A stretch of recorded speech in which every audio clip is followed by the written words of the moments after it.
So, good day. This is another question to answer. So, ako po ay coach holder at plano kong mag-take ng LCM. Pwede na po ba akong mag-apply ng SO3 after noon kahit wala pa akong experience? So, bago natin sagutin ang katanungan ni Ms. Katkat, gusto ko muna sana i-congratulate si Mr. Gilbert Abayon from receiving EWSO or certification and a student member of the World Safety Organization. So, congratulations, sir. Sana po magpatuloy ang inyong magandang career pagdating sa pagiging safety officer. And syempre, also don't forget to follow Kaligtas Vlog dahil dumadami na ang followers niya. Kahit pa konti-konti, nakikita natin yung improvement. Ano? So, huwag natin kalimutang i-like, follow, and share. Vlog, and also don't forget to follow this page para maging updated kayo sa iba't ibang safety officer tips at mga usapang safety officer sa loob ng construction. Push folder, Miss Katkat. So, plano mo maging SO3 after mong mag-take ng LCM, kung mag-apply ka ng SO3 kahit wala ka pang experience.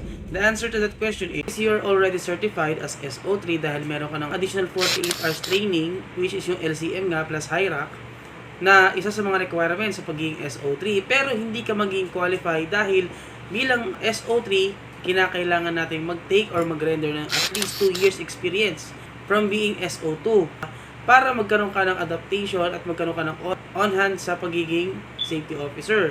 So, paano mo yung makukumit? Kailangan mag-apply as SO2 muna.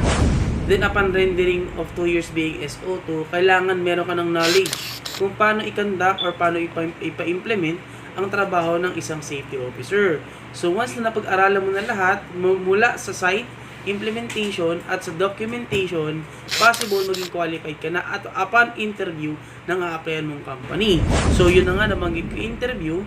So, isa sa mga hanapin sa'yo or requirements ng employer natin, once nag-apply ka ng SO3, is dapat marunong tayong mag-hazard identification at the same time, mag-conduct or mag-provide ng sariling risk assessment. Hindi po basta-basta ang interview kapag ang in-applyan mo is Safety Officer 3 dahil may rango ka na. Isang bagay, mas mataas ang rate ng SO3 kumpara sa SO2. So, may mga questions at mga examinations na nakaseparate. At para po sa mga baguhan na safety officer na nakakapanood ng video na to, nagtatanong ano po ba ang risk assessment or risk opportunity assessment? Yan po ay magiging topic natin sa susunod na video.